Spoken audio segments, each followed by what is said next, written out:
After identifying the entities and operations, the last step in defining the workload for the bookstore app is to quantify read and write operations based on their frequency. We also need to determine whether our application, on average, performs more reads or writes, so we can choose the best data model for the workload. This is important because write-heavy workloads are more resource-intensive than read-heavy workloads. Before we quantify read and write operations, it's worth noting that operation frequency rates are estimates based on data collected by stakeholders and how we expect users to interact with the application. We'll record the frequency of operations in this table by adding a column called rate. Let's get started. We'll begin with operations on the ebook, audiobook, and printed book entities. When a user clicks on a book, the app will fetch the book's details. We expect to have around 10,000 concurrent users who click on more than one book per session. So we'll estimate that this operation needs to run 1,000 times per second. The next read operation retrieves an author and their book titles. We'll estimate that this operation will occur 50 times per second. Our ops team requested that the read operation, which retrieves a stock level of printed books, occurs every 12 hours or twice a day. Now let's quantify the write operations for the ebook, audiobook, and printed book entities. First, we will need to add and update books.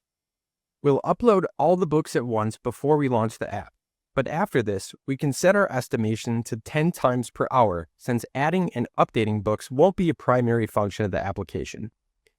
We'll set the rate for the operation that updates the in-stock quantity of printed books whenever we sell a copy to 5 times per second.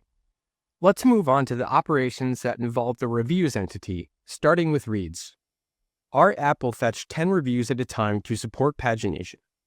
When viewing a book, we expect users to click on the Reviews tab 20% of the time, so we can estimate that this operation will be used 200 times per second.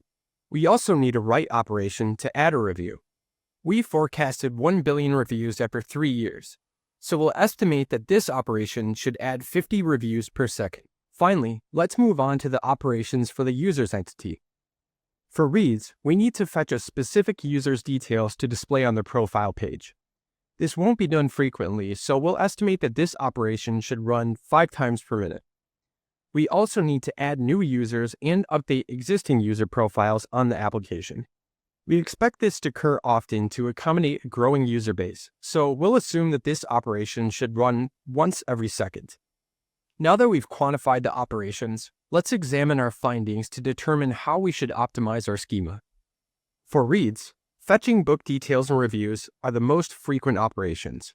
For writes, adding a review is the largest write workload by a substantial margin. Continue learning about the document model and earn your skill badge through the link in the description. We'll need to optimize for both reads and writes, which we'll learn how to do when we select the relevant schema design patterns. Great work! In this lesson, we quantified the read and write operations for our workload.